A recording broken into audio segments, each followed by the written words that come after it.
Welcome back to Ask the Expert with Recycle Frog, where we talk about some of the household goods you have around your home that could earn you money that you're doing nothing with, by the way.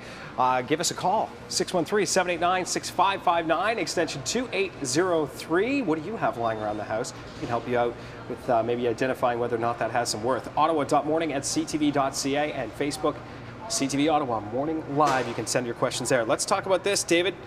These coins that are just 50-cent pieces, I've seen these around, I have them. So, okay, a 50-cent piece, I think to myself, all right, so it's from, what year is this, 1952, I imagine it would be, personally I would think, well, maybe it's 75 cents now. Right. And not true? Not true. Anything that's 1967 and earlier in Canada was at least 80% silver. So I say at least because as you get into the really old ones, the early 1900s, then you could be as high as sterling silver, the 92.5.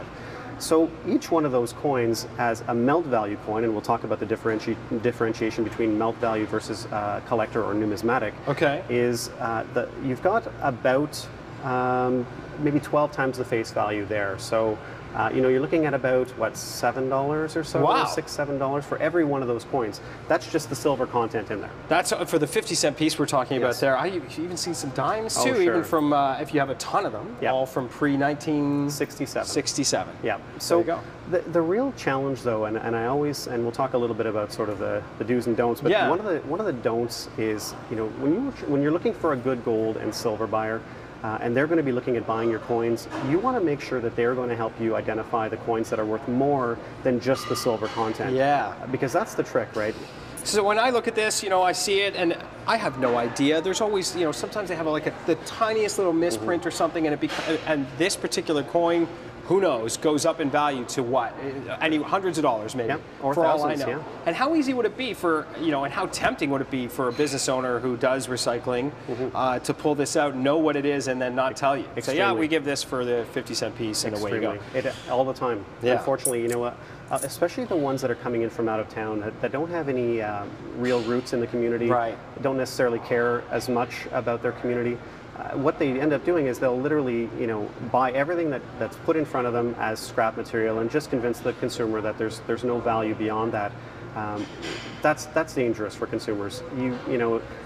When you find a good buyer, and again, that's the number one. Maybe I'm foreshadowing here. That's the number one thing: finding a trusted buyer. So that's your number one rule out of the do's and don'ts. So do find a trusted buyer, one with a great reputation. Absolutely, and maybe I'm getting ahead of myself, but yes, and that good buyer, that trusted buyer, is going to go through each coin and separate the ones that are of value beyond the melt value, and say, you know what, you're going to want to do a little bit more research on this one. Here are a few sites to go to. Do your due diligence on this, and then go and see a reputable coin buyer. Right. And that's when you're going to be able to have an appreciable difference in terms of the value you're going to get back. Well, that's nice. Yeah, it's nice to know that you can trust someone to be looking out for your best interests as well as their own too at the same time. Now, what's another rule? Yes. Maybe they all tie in together. Be an informed consumer.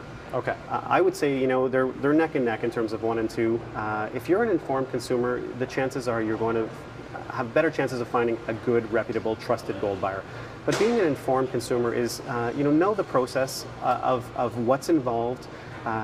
You're going to want to find a gold buyer that's actually going to want to do everything in front of you, as opposed to behind the magic curtain, in a different room altogether. You want to be part of that process. So, and understanding that process, it's not a complicated process by any means. You want to know what's the value of gold and silver, and that's easy to find. Open your newspaper, turn on, go on Google, find out what the value of gold and silver is on the day that you're going to do this. Then you're going to want to have a sense of how many grams of material you have. Most people have a kitchen scale, put it on there, and at least you've got a baseline for how much weight you actually physically have. And then if you can quickly identify what the purity is. Most items will have what's called a hallmark or a stamp on the piece that will tell you that it's 10 karat gold right there. Might take a little loop or a little magnifying glass to find it, but exactly. It's cool to see that. This is easy enough to see, right? 10 karat. Yep. So there you go. So once you've done your preliminary sorting, you've grouped your 10 karat and your 14 karat, and you get a general weight for it, and you know the price of gold, write all of that down. Come and see any gold buyer. Right. What you've done now is you've created the impression of being an informed and educated and sophisticated gold buyer.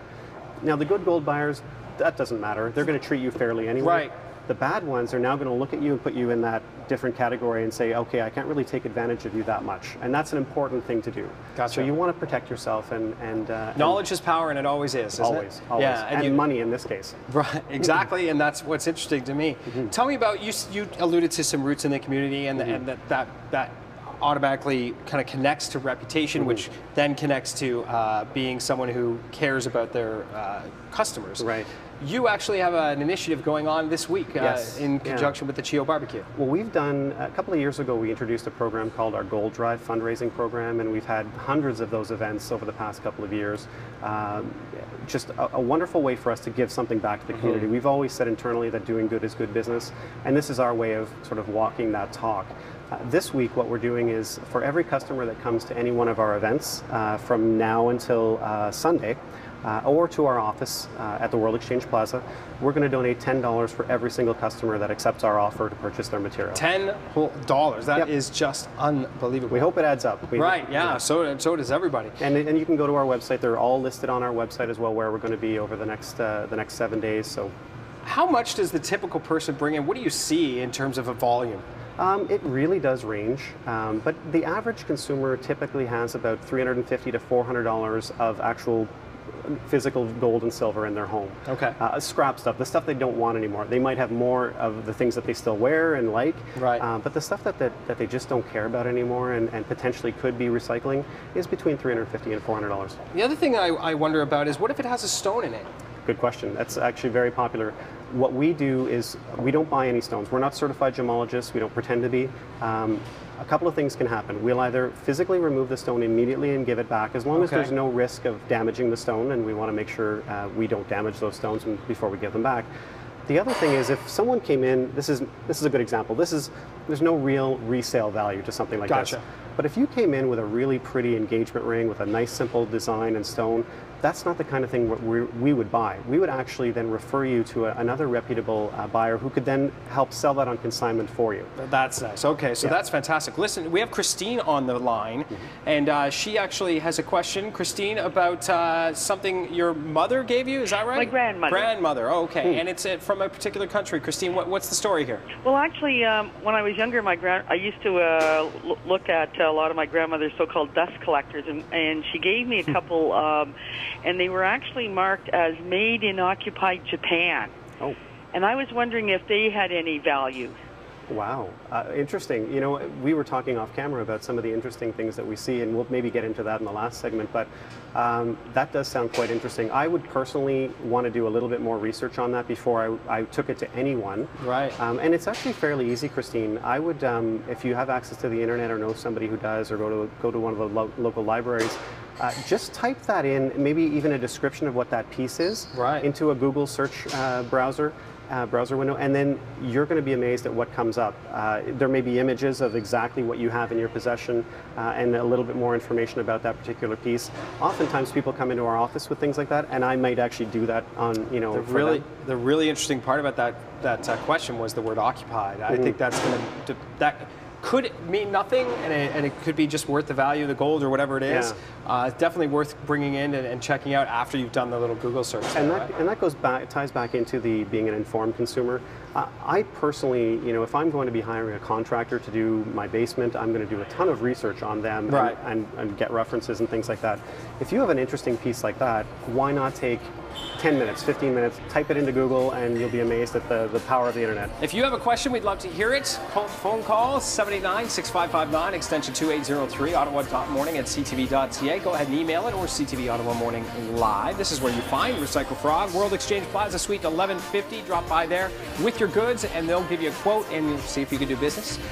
Telephone them there and their fax number as well. Coming up, we're going to talk about some of the weirdest stuff, or most unique or most interesting things David has seen at Recycle Frog. That's on the way. Ask the Experts continues.